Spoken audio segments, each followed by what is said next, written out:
As the school year begins, most students and teachers will be back in the classroom virtually. COVID-19 cases are steadily on the rise, so safety is the top concern. But learning in a new way is high on that list too. For as much as it's going to be a learning curve for our students and families, it's still going to be a learning curve for us as teachers and administrators, here in the districts. Just like in a traditional classroom setting, keeping students connected is important.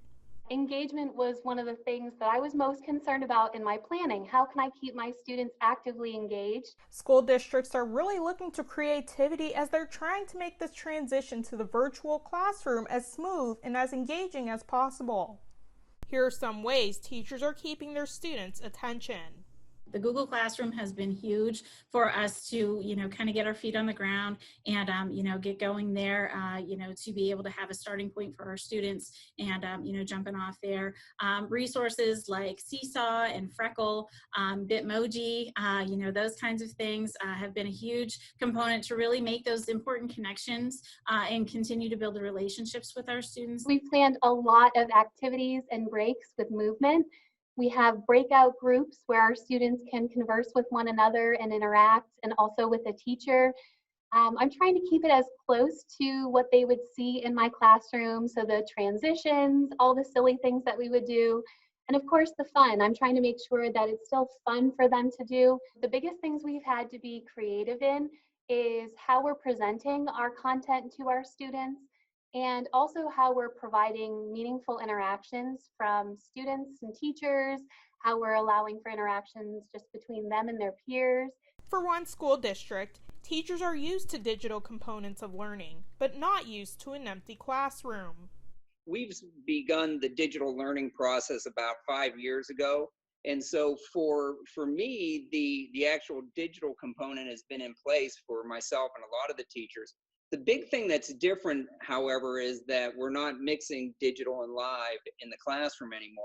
Math and STEM teacher Mr. Triola has been teaching for 29 years. Creativity had to come into play when dealing with this virtual environment, especially when it comes to his STEM courses.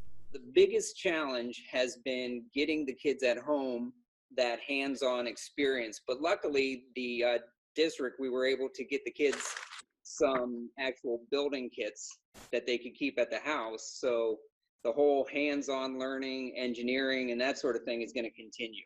Luckily, the transition is going smooth overall, and everyone in their communities are thankful for the patience and resilience of everyone. Our tech people did a great job of getting things set up.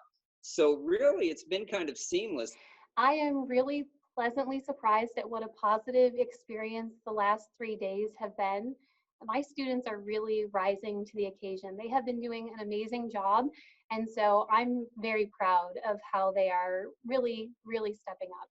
We feel very confident about our teachers going back in the classroom that, now that they have been informed and have been trained in these particular avenues, that they're just going to be rock stars. You know what I mean? We already have rock stars here, but it's just, they're just really going to be able to take it to the next level and transition what we would normally do face to face into that virtual environment. And although the transition was smooth, there were still initial struggles along the way. Technology, of course, being one of them.